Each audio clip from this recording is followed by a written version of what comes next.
Друзья, привет! Вы на канале Колено Медиа. Это 5-й выпуск проекта Кропка Бизнес и первый командировочный. Сегодня мы отправимся на север Беларуси, в Браславский район, на хутор Петуховщина. Кстати, это подсказка того, какой бизнес мы там будем снимать. Ну что ж, мы на месте будем через 3 часа, а вы оставайтесь с нами. Погнали!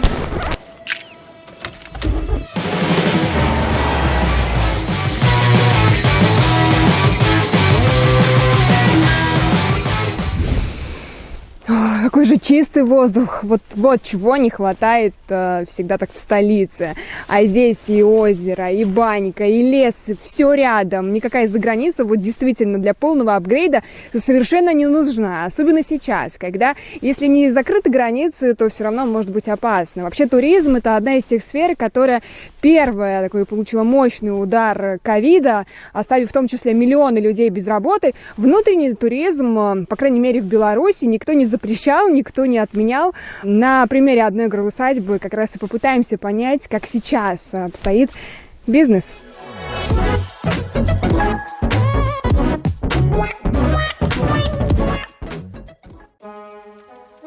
Мы находимся 4 километра от города Браслава, на берегу озера Ельна, хутор Петуховщина.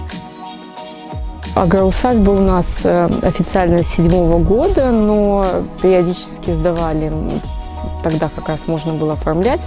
У нас был дедушкин дом старый, откуда вообще пошла весь наш род 2 поколения назад. И мы вот так вот начали потихоньку сдавать старый дом, потом перешли свой дом, немножко облагородили, жили сначала с людьми, потом уходили, сдавали летом полностью дом. Потихоньку мы начали сдавать уже несколько домов. И эта усадьба я вела с мамой вместе, это семейный такой бизнес. Все исторически сложилось на наших землях. В польские времена здесь очень был развит туризм. Усадеб у нас 285 в Браславском районе. Вот наш дом, который мы сдаем. Здесь у нас песочница для детей. Это вообще идея родителей моих. Да, вот почему-то тут много идей родительских осталось. Ну вот так захотелось. Видно, была бесхозная машина, которую надо было закопать. Но вообще очень нравится людям. Что предлагает ваша агроусадьба? Мы пока предлагаем только проживание. У нас есть лодки на прокат, есть баня. И, конечно же, я рекламирую все услуги, которые есть в городе, но, опять же, по запросу. Иногда по запросу питания. Ой, так он уже все, надо доставать. В этом году, конечно, ситуация поменялась. Но для меня в любом случае она поменялась, потому что 2 года я особо не занималась усадьбой.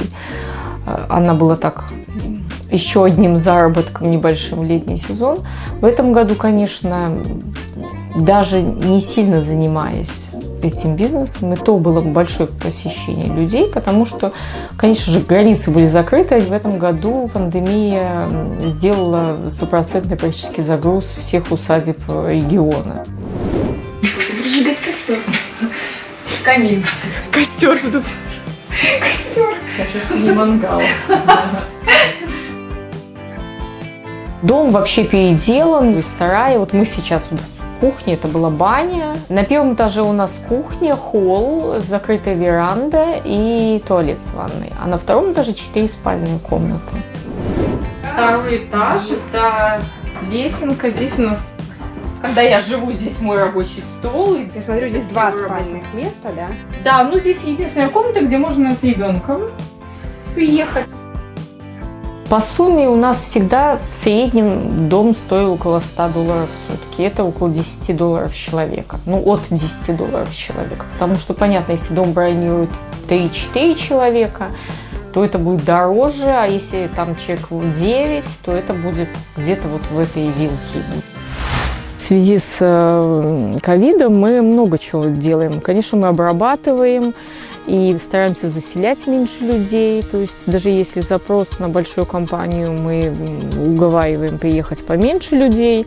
Плюс минимизируем общение с людьми. Мы встречаемся на улице, я им показываю дом, везде дистанция. Было такое, приезжали на 2 недели на самоизоляцию, приезжали, видно, привозили с собой полный набор продуктов. И все-таки близость к городу, с одной стороны, большой плюс, и в то же время ты приезжаешь, здесь озеро, лес, все есть, и тишина, и спокойствие тоже хорошо. Все белорусы наконец-то начали мигрировать с одной области в другую на отдых. С следующей недели уже будет новая, на меня оформлена усадьба. Будет только... Ну, а это принимать гостей продолжит? Да, она продолжит, только немножко в другом формате. Сейчас я, вот поработав этот особенно год, я поняла, что все-таки люди сейчас хотят индивидуального отдыха и больше приезжают отдыхать одной семьей. И я хочу вот этот маленький домик все-таки переделать под сдачу. Поднятие агроусадьбы на Брасовщине очень тяжелое, потому что, как правило, сюда людей приезжает много, и многие сдают это как все-таки аренда дома, а не усадьба.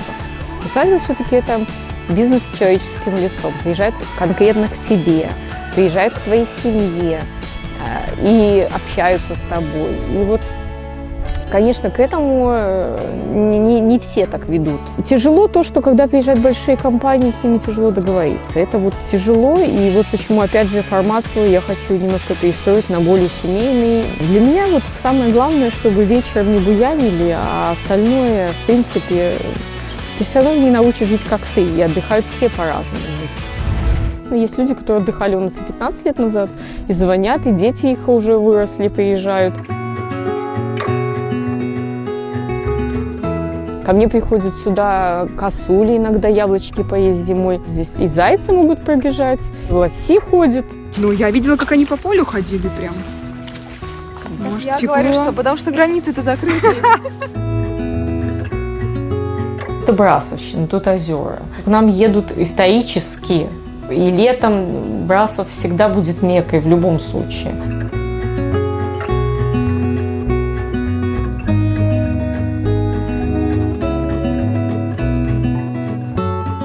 Что хочется сказать в конце. Как много удивительно прекрасных, который раз уже убеждаюсь, мест именно в самой Беларуси. Грустно, что на внутренний туризм мы стали обращать внимание только вот в последнее время, да, во время ковид, но хорошо, что вообще обращаем.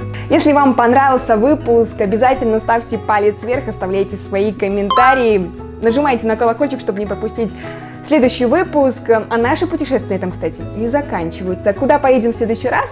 Пока секрет, а вы оставайтесь с нами. До скорой встречи. Пока!